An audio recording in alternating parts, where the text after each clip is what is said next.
Hello and good morning everyone. I welcome you all at Eduverse News Analysis. Today is 28th April 2023 and we are going to discuss important news and articles from The Hindu newspaper. So let's see what important news we got today to discuss. Before starting the video, for PDF join Telegram channel Eduverse News Analysis. Link आपको description box में provided है. Make sure video को last तक देखें so that सारी important news आपके यहाँ पर कवर हो. तो चलिए स्टार्ट करते हैं और देखते हैं आज हमें क्या क्या डिस्कस करना है. हमारी पहली न्यूज़ है ties depend on peace on border Rajnath to China. अब आप सभी को पता है यहाँ पर जब से 2020 से यहाँ पे लद्दाख स्टैंड ऑफ स्टार्ट हुआ है. लद्दाख स्टैंड ऑफ आप सभी को पता है कि चाइना और इंडिया की जो आर्मी है एक दूसरे के आमने सामने है और कंटिन्यूसली यहाँ पर क्या हो रहे हैं, क्लैशेस हो रहे हैं, कन्फ्लिक्ट हो रहे हैं हमारे बॉर्डर एरियाज में, हमारे LAC में जो हमारी लाइन ऑफ एक्चुअल कंट्रोल है. अब इसी के चलते यहाँ पे वेरियस मिनिस्ट्रल मीटिंग्स भी हुई हैं और हमारे जो कमांडर्स हैं उनकी भी यहाँ पे मीटिंग हुई. एट प्रेजेंट यहाँ पे फिर से एक 18th round corps commander talks चल रही है जिसमें हमारे जो डिफेंस मिनिस्टर राजनाथ सिंह हैं और चाइनीज साइड से आप देखेंगे कि उनके जो जनरल कमांडर हैं, उनके मिलिट्री के जो जनरल कमांडर है उनके बीच में यहाँ पे बातचीत चल रही है. अब इस एग्रीमेंट में यहाँ पे ये कहा जा रहा है, इस मीटिंग में ये कहा गया है कि हमारे जो डिफेंस मिनिस्टर है उन्होंने कहा कि the volution of existing agreement has eroded the entire basis of bilateral relations. यहाँ पर ये कहा कि हमारे कुछ एग्रीमेंट्स हैं चाइना के साथ, आप सभी को पता है, बट यहाँ पे क्या किया गया है, चाइना के द्वारा ये इन एग्रीमेंट्स का वॉल्यूशन किया गया है. और जब से इन एग्रीमेंट्स का वॉल्यूशन किया है, इन्होंने क्या किया है, चाइना के साथ जो हमारे बायलैटरल रिलेशंस हैं इसको यहाँ पे खराब किया है, इरोड किया है ना. जो हमारे रिलेशंस हैं उनको यहाँ पे क्या किया जा रहा है, खराब किया है. अब देखिए चाइना की क्या रही, एक पॉलिसी रही. एक पॉलिसी आप ऐसा कह सकते हैं कि चाइना अपने आप ऐसा है कि किसी भी कंट्रीज के साथ अगर बॉर्डर डिस्प्यूट्स हैं बट हमारे जो ट्रेड रिलेशन है वो कैसे होने चाहिए, जो इकोनॉमिक एक्टिविटीज है उस पर भी कोई इम्पैक्ट नहीं पड़ना चाहिए. ये क्या है, चाइना की एक पॉलिसी है. तो चाइना ही चाहता है इंडिया के साथ, इवन आप बहुत सारे एग्जांपल देख सकते हैं, कोरिया के साथ चाइना के यहाँ पे डिस्प्यूट्स हैं बट उनका जो ट्रेड है उस पर कोई इम्पैक्ट वो नहीं पड़ने देता है. जापान के साथ अगर हम देखेंगे, ताइवान के साथ भी यहाँ पे डिस्प्यूट्स हैं बट यहाँ पर क्या है, जो ट्रेड है इस पर कोई भी इम्पैक्ट नहीं पड़ने देता है. तो चाइना इंडिया के साथ भी क्या चाहता है कि हमारे बॉर्डर डिस्प्यूट्स तो है ठीक है बट हमारे जो ट्रेड है, जो बायलैटरल रिलेशंस है उस पर कोई इम्पैक्ट ना पड़े. ओके, बट यहाँ पर इंडिया ने क्या कहा है कि जब तक हमारे यहाँ पे जो बॉर्डर डिस्प्यूट्स है ये रिजॉल्व नहीं होते हैं तब तक हमारे जो बायलैटरल रिलेशंस है ये यहाँ पर इम्प्रूव नहीं हो सकते. जो ट्रेड है, जो ये बॉर्डर डिस्प्यूट है वही क्या है, बेसिस है बायलैटरल रिलेशन का. तो सबसे पहले हमारा जो ये बॉर्डर डिस्प्यूट्स है इसे यहाँ पर रिजॉल्व करना होगा, उसके बाद ही यहाँ पर क्या होगा, जो आपके बायलैटरल रिलेशंस है वो यहाँ पर इम्प्रूव होंगे. अब देखिए दोनों एशिया में अगर हम देखें तो इंडिया और चाइना बहुत ही इंपॉर्टेंट कंट्री है ना. और यहाँ पर अगर इन दोनों कंट्रीज के बीच में अगर इस तरीके से क्लैशेस होते हैं तो ये हमारे मतलब साउथ एशिया के जो हम बात करते हैं उस पर बहुत ज़्यादा इम्पैक्ट हमें देखने को मिल सकता है. ओके, नेक्स्ट मूव करते हैं. Now next article is talking therapy ASHA workers offer hope in rural Madhya Pradesh. अब टॉकिंग थेरेपी क्या है इसके बारे में हम बात करते हैं. सबसे पहले हम बात करते हैं आशा वर्कर्स की. Who is Asha worker? Asha worker का फुल फॉर्म आप कमेंट सेक्शन में जरूर बताइएगा. आशा वर्कर की अगर हम बात करते हैं तो देखिए आशा वर्कर क्या होती है कि एक इनको ये जो है इसको यहाँ पर कब इसका जो रोल है, the role of these community health volunteers under the national rural health mission was first established in 2005.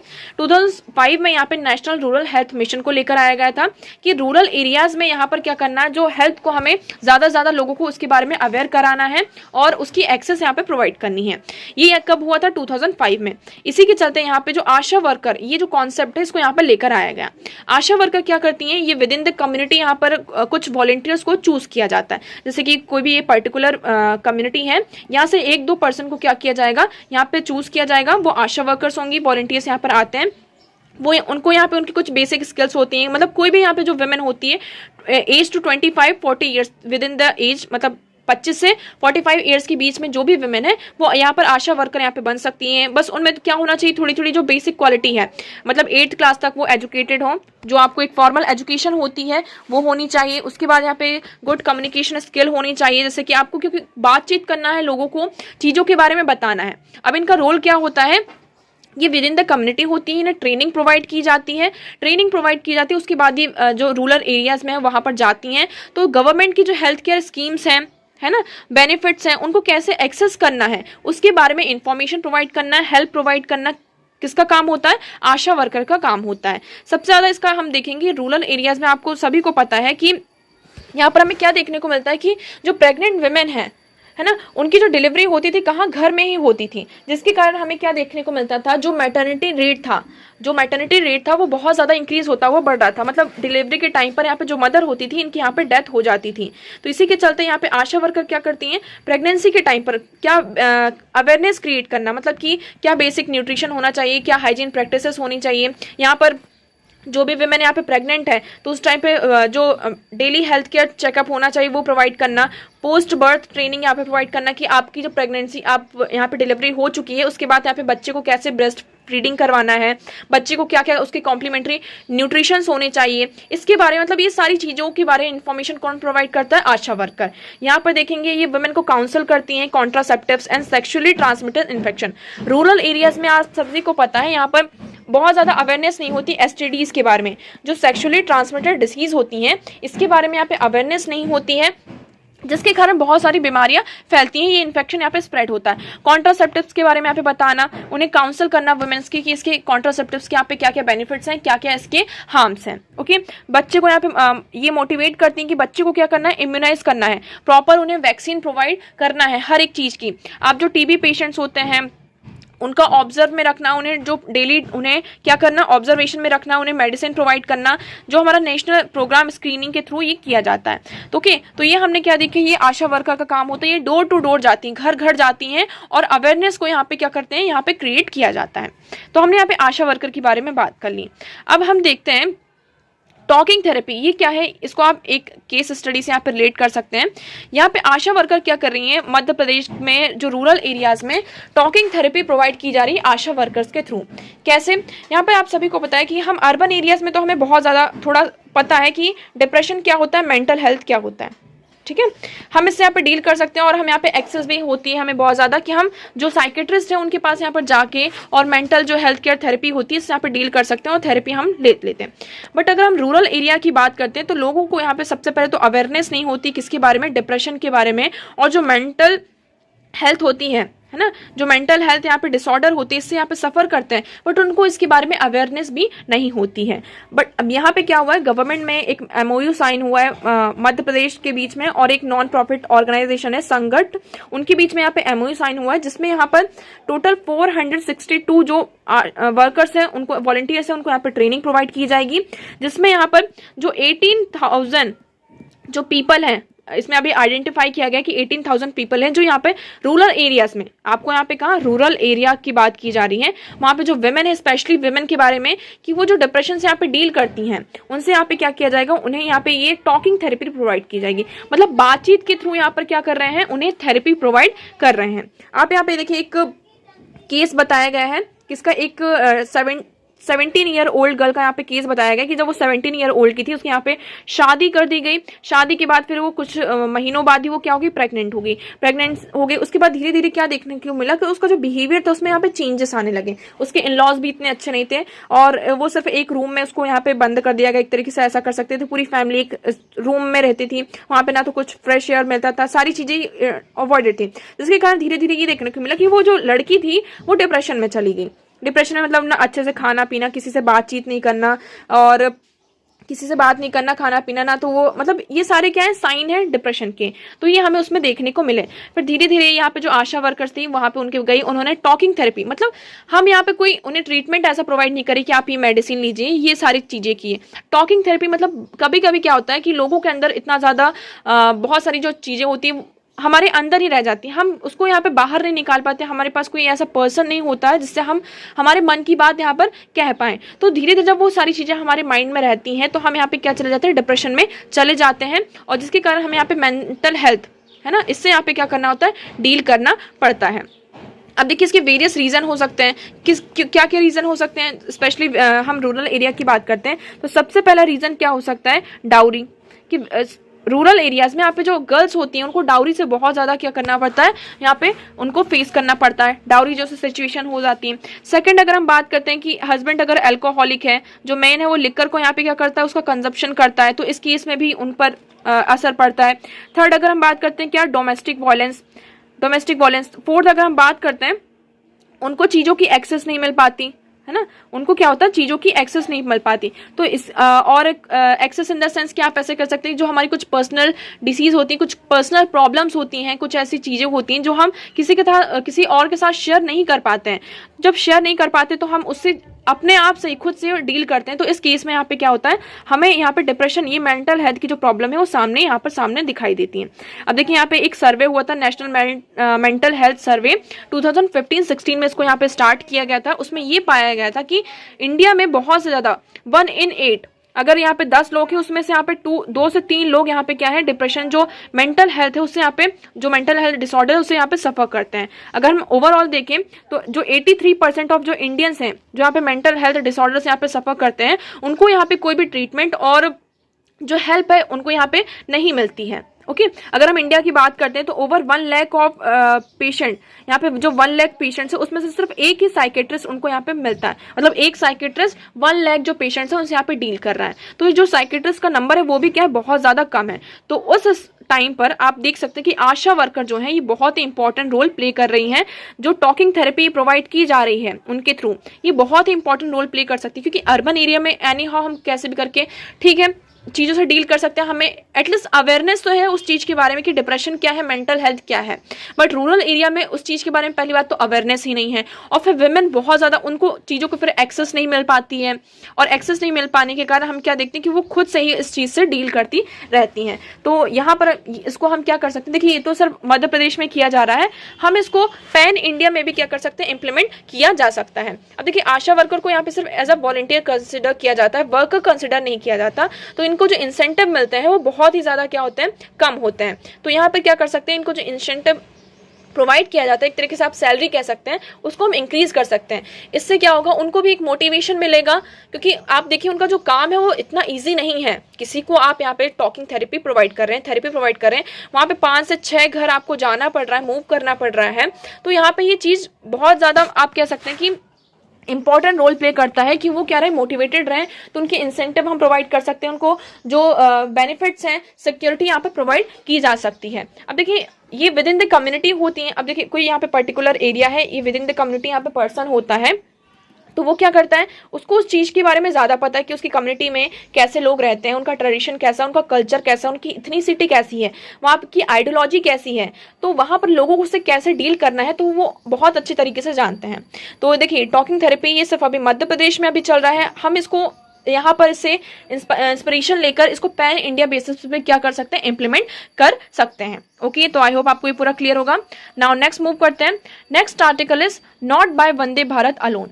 अब यहाँ पे वंदे भारत ट्रेन की बात की जा रही है। आप सभी को पता है वंदे भारत बहुत मतलब कि पैन इंडिया में इसको यहाँ पे क्या किया जा रहा है, इसका फ्लैग ऑफ किया जा रहा है, इसका इनोग्रेशन हो रहा। हमने कुछ दिनों पहले देखा था, पहले यहाँ पे भोपाल में हुआ था एमपी में, उसके बाद यहाँ पर हमने देखा कहाँ, केरल में भी इसका इनोग्रेशन किया गया। तो पैन इंडिया बेसिस पे क्या हो रहा है, इसका यहाँ पे इनोग्रेशन हो रहा है, वंदे भारत यहाँ पे सामने आ रही। पहले देखें तो इसका नाम क्या था, ट्रेन 18 प्रोजेक्ट, क्या था, ट्रेन 18 इसका नाम था। उसको अब चेंज करके यहाँ पे क्या कर दिया गया है, वंदे भारत कर दिया गया है। ओके अब यहाँ पे मेनली हम देख रहे हैं कि जो हमारा ट्रेन प्रोफेशनल्स हैं उनका यहाँ पे जो टीम का बहुत सारा इंस्पिरेशन है, टैलेंटेड थे, जिसके कारण हमने इसको ऑन द टाइम इसको यहाँ पे एग्जीक्यूट किया। अब यहाँ पे ये कहा जा रहा है 2017 से पहले हम क्या देखते थे, रेलवे का जो बजट था वो अलग से प्रेजेंट होता था। आप सभी को पता है रेलवे का जो बजट था वो अलग से प्रेजेंट किया जाता था, बट 2017 ऑनवर्ड्स जो रेलवे का बजट है उसको हमारा जो जनरल बजट है उसके साथ क्या कर दिया गया, मर्ज कर दिया गया। इसके कारण आप देखेंगे जो बजट का एलोकेशन है वो भी क्या हुआ, बढ़ा। 2016-17 में आप देखेंगे जो एनुअल रेलवे बजट था वो कितना था, आउटले कितना था, 1,09,935 करोड़ रुपीस। और 2023 एंड 24 का आप देखेंगे कितना है, 2,60,200 करोड़ रुपीस बजट हो चुका है रेलवे का एट प्रेजेंट में। ओके तो कितना इंक्रीज हुआ, 137% यहाँ पे हमें इंक्रीज देखने को मिल रहा है, जिसके कारण अब देखिए फर्दर फ्यूचर में और भी क्या होगा, धीरे धीरे इंक्रीज होगा। तो हमें यहाँ पे क्या इंश्योर करना है, जो रेल इंफ्रास्ट्रक्चर है वो वेलकम कर रहा है एक डेवलपमेंट को, एक इन्वेस्टमेंट यहाँ पे ज्यादा से ज्यादा बढ़ रही। तो इसमें जो हमारी रेल कैपेसिटी है उस पर हम यहाँ पे क्या कर रहे हैं, बिल्ड कर रहे हैं, आगे बढ़ रहे हैं। बट यहाँ पे कुछ प्रॉब्लम्स नहीं है, सिर्फ हमें वंदे भारत पर ही सिर्फ फोकस नहीं करना, यहाँ पे कुछ अदर फ्रंट्स हैं। कौन कौन से फ्रंट, एक तो आपकी फ्रेट हो गई, जो फ्रेट ट्रेन होती है, और दूसरी यहाँ पे जो पैसेंजर ट्रेन है, पैसेंजर फ्रंट है, उसको भी हमें क्या करना होगा, यहाँ पर देखना होगा। फ्रेट ट्रेन की आप बात करें, आप इसको अपनी लैंग्वेज में समझिए मालगाड़ी। आपने देखी होंगी कई बार जब आप ट्रेन से ट्रेवल करते हैं तो आपने यहाँ पे मालगाड़ी देखी होगी, जिससे यहाँ पे जो गुड्स होते हैं उनको ट्रांसफर किया जाता है one place to another place. अब यहाँ पे गुड्स की बात की जा रही है, यहाँ पर हम देखेंगे एक नेशनल रेल प्लान आया 2030, जिसमें हमने ये कहा कि जो फ्रेट ट्रैफिक है उसको, जो रेल में शेयर है उसको इंक्रीज किया जाएगा।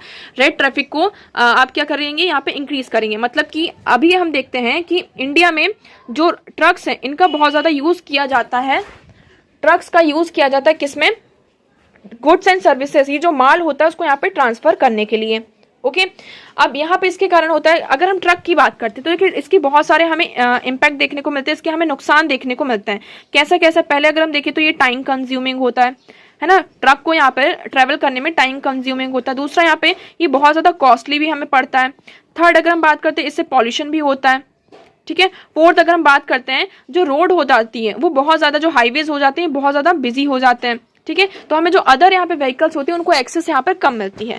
तो ट्रक से हमने यहाँ पे ये देखा, तो इसलिए अभी कहा जा रहा है जो फ्रेट ट्रैफिक है वहां पर हम क्या करेंगे, जो इनका जो रोल है उसको यहाँ पे इंक्रीज किया जाएगा। जैसे कि अभी कितना है 27% है, इसको हम इंक्रीज करके 45% 2020-50 तक कर देंगे। ओके, यहाँ पे स्पीड जो है उनकी, इसको भी इंक्रीज कर दिया जाएगा। कितना, अभी कितना है 25 किलोमीटर पर आवर है, इसको हम 50 किलोमीटर पर आवर तक इसको करेंगे। ओके, नेक्स्ट इसमें बात की जा रही कितना कि जो इसमें जो टैरिफ रेट्स लगते हैं उसको भी हम 30% तक क्या करेंगे, इसको कम किया जाएगा, तो इसमें टैरिफ रेट भी कम हो जाएगा। नेक्स्ट अगर हम बात करते हैं पैसेंजर फ्रंट की, पैसेंजर फ्रंट में सबसे ज़्यादा प्रॉब्लम आती है किसकी, टाइम की। पंक्चुअलिटी इसमें नहीं है, क्या है, पंक्चुअलिटी नहीं है, जिसके कारण हमें क्या देखने को मिलता है कि कई बार हम जो पैसेंजर्स हैं उसको यहाँ पे बहुत सारी चीज़ों को फेस करना पड़ता है। पहले क्या होता है, जैसे कि आप सभी को पता है, अगर 8 बजे का टाइम है तो ट्रेन कितने बजे आ रही है, 9 बजे आ रही है, 10 बजे आ रही है। तो सबसे पहली बात क्या, पंक्चुअलिटी नहीं है, तो हमें ये क्या करना होगा, पंक्चुअलिटी को यहाँ पे इंश्योर करना होगा। तो देखिए सिर्फ ये कहा जा रहा है कि सिर्फ वंदे भारत को ही नहीं, हमें जो अदर फ्रंट्स हैं उन पर भी क्या करना होगा, फोकस करना होगा। नेक्स्ट मूव करते हैं, नेक्स्ट आर्टिकल है डावे must stay in Indian school text book. आप सभी को पता है यहाँ पे जो एनसीईआरटी है उन्होंने बहुत सारी जो टॉपिक्स हैं, जो पोर्शन है, जो वेरियस पॉइंट्स हैं उनको यहाँ पे क्या किया है, डिलीट किया जा रहा है। बहुत सारा जो पोर्शन है उसे डिलीट किया जा रहा है। तो जो डार्विन की जो इवोल्यूशन की थ्योरी है उसे भी क्या कर दिया गया है, यहाँ पे जो हमारी 9th और 10th क्लास है उससे ये जो इवोल्यूशन थ्योरी है उसको यहाँ पे क्या कर दिया गया है, डिलीट कर दिया गया है।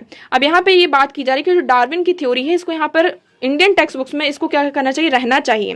क्यों, क्योंकि ये क्या बताता है, इवोल्यूशन कैसे हुआ इसके बारे में बताता है।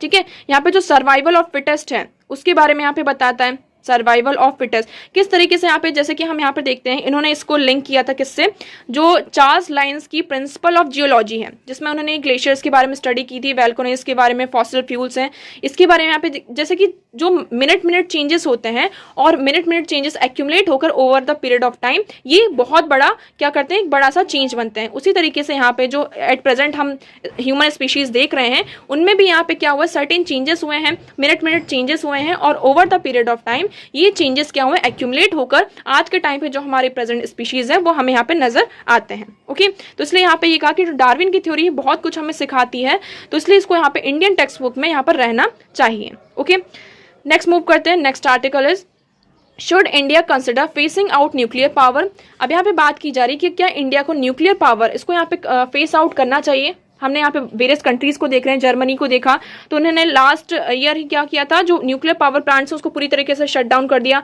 फ्रांस ने भी यहाँ पे क्या कर दिया, शट डाउन कर दिया है। ओके, अब यहाँ पे देखिए इलेक्ट्रिसिटी का जो जनरेशन होता है, अगर हम इंडिया की बात करते हैं तो सबसे ज़्यादा हमारा जो 73% जो इलेक्ट्रिसिटी का जनरेशन होता है वो कोल से होता है।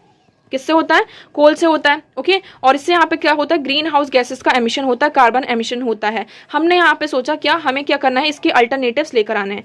तो हम क्या लेकर आए, सोलार पावर प्लांट की बात करते हैं और किसकी, विंड पावर प्लांट की बात करते हैं कि इससे हम क्या करेंगे, इलेक्ट्रिसिटी का जनरेट, इसका जो इलेक्ट्रिसिटी का जनरेशन यहाँ से किया जाएगा। बट यहाँ पे प्रॉब्लम ये आ रही है कि जो सोलार पावर प्लांट और जो विंड पावर प्लांट्स हैं इनसे जो इलेक्ट्रिसिटी का जनरेशन होगा उसको यहाँ पर हम एक प्लेस से दूसरे प्लेस तक जो ट्रांसफर होता है उसको करने में बहुत ज़्यादा प्रॉब्लम आती है। जो न्यूक्लियर पावर, एक फार्म पावर की अगर हम बात करते हैं, फार्म पावर क्या होती है, Firm power is the power that can be sent to the electric grid to be supplied whenever needed. तो यहाँ पर क्या होता है, जो फर्म पावर होती है उसको इलेक्ट्रिक ग्रिड जो होती है हमारी, उसके थ्रू एक प्लेस से दूसरी प्लेस तक किया जाता है, ट्रांसफर कर दिया जाता है. बट यहाँ पर जो सोलार पावर और जो विंड पावर से इलेक्ट्रिसिटी जनरेट होती है उसमें यहाँ पर ऐसा नहीं होता है. मतलब कि हम बैटरीज के थ्रू क्या कर सकते हैं, बट ये बहुत ज़्यादा क्या होता है, कॉस्टली होता है.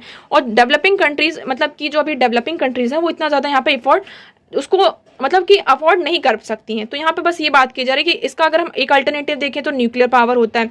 बट इंडिया में न्यूक्लियर पावर से सिर्फ 3.2% जो होता है, जो जनरेशन होता है इलेक्ट्रिसिटी का, वो सिर्फ 3.2% होता है. तो इसमें बस यही कहा जा रहा है कि क्या इंडिया को यहाँ पर क्या कंसिडर करना चाहिए, न्यूक्लियर पावर को फेस आउट करने को ये कंसिडर करना चाहिए या नहीं करना चाहिए. ओके, नेक्स्ट मूव करते हैं. Next article is the threat of rising sea levels. यहाँ पे जो सी लेवल है वो धीरे धीरे क्या हो रहा है, इंक्रीज हो रहा है. यहाँ पे रिपोर्ट आई है किसकी, वर्ल्ड मेट्रोलॉजिकल ऑर्गेनाइजेशन की. उन्होंने रिपोर्ट में ये देखा है कि जो सी लेवल है वो बहुत ही स्पीड से यहाँ पर क्या हो रहा है, बढ़ रहा है. जो सी लेवल है वो बहुत ही तेजी से यहाँ पे बहुत ही स्पीड से यहाँ पर बढ़ रहा है, जिसके कारण हमें बहुत सारे जो वेरियस इम्पैक्ट है वो देखने को मिल रहे हैं, जैसे कि distress consequences for the weather, agriculture, extend ground water crisis and social disparities हमें यहाँ पे देखने को मिल सकती हैं. अब सी लेवल राइजिंग के यहाँ पे क्या क्या है, इसमें ये कहा जा रहा है कि अगर हमारी जो ये सेंचुरी है ये एंड होते तक, मतलब 2100 ये आने तक, यहाँ पर क्या होगा, 200 मिलियन पीपल जो होंगे वो क्या हो जाएंगे, डिस्प्लेस हो जाएंगे. अगर इसी तरीके से जो ग्लोबल वार्मिंग जो कंटिन्यूस रेट पर है, अगर ये करंट रेट पर ही कंटिन्यू रहता है ग्लोबल वार्मिंग, तो यहाँ पे जो हमारा सी लेवल होगा वो कंटिन्यूसली यहाँ पे 2 मीटर तक क्या होगा, राइज होगा. और 2 मीटर जो ये राइज होगा, जिसके कारण यहाँ पे 200 मिलियन पीपल क्या होंगे, डिस्प्लेस होंगे. तो इसमें ये देखिए कहा जा रहा है कि अभी जो हमारी पेरिस क्लाइमेट एग्रीमेंट है उसमें यहाँ पे जो टारगेट सेट किया गया है 2 डिग्री सेल्सियस, कितना, 2 डिग्री सेल्सियस, अगर ये कंटिन्यू रहता है तो जो हमारी 21st सेंचुरी ये आने वाली है 2100 तक, हमारा जो सी लेवल है कितना होगा, 26 सेंटीमीटर यहाँ पे राइज करेगा. अब देखिए इसके एडवर्स इम्पैक्ट की बात करते हैं. इसके बहुत ज्यादा इम्पैक्ट देखने को मिलते हैं. सबसे पहले सी लेवल राइज होगा तो इससे जो हमारे कोस्टल एरियाज, आप सभी को पता है ये लैंड एरिया है और ये हमारा सी हो गया, और ये क्या होते हैं, हमारे कोस्टल एरियाज हैं, ठीक है, जो यहाँ पे सी एरिया से यहाँ पे कवर है.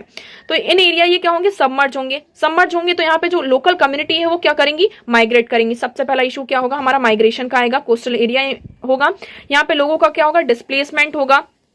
ठीक है, उसके बाद जो वेदर फॉर्मेशन है, साइक्लोन ये बहुत ज्यादा और बनेंगे. आप सभी को पता है जब ओपन सी एरिया में ही क्या होता है, जो साइक्लोन्स होते हैं वो ओरिजिनेट होते हैं. तो chances of cyclone could increase affecting coastal communities and leading to large economic liabilities for tropical countries such as India, South Africa. तो जो हमारी ट्रॉपिकल कंट्रीज है वहां पर जो इकोनॉमिक लायबिलिटीज है वो हमें यहाँ पे क्या बढ़ सकते हैं, बढ़ते हुए नजर आ सकते हैं. ठीक है, इसमें थाउजेंड्स ऑफ पीपल, जो हंड्रेड्स ऑफ पीपल हैं उससे क्या होंगे, डिस्प्लेस हमें सामने नजर आ सकते हैं.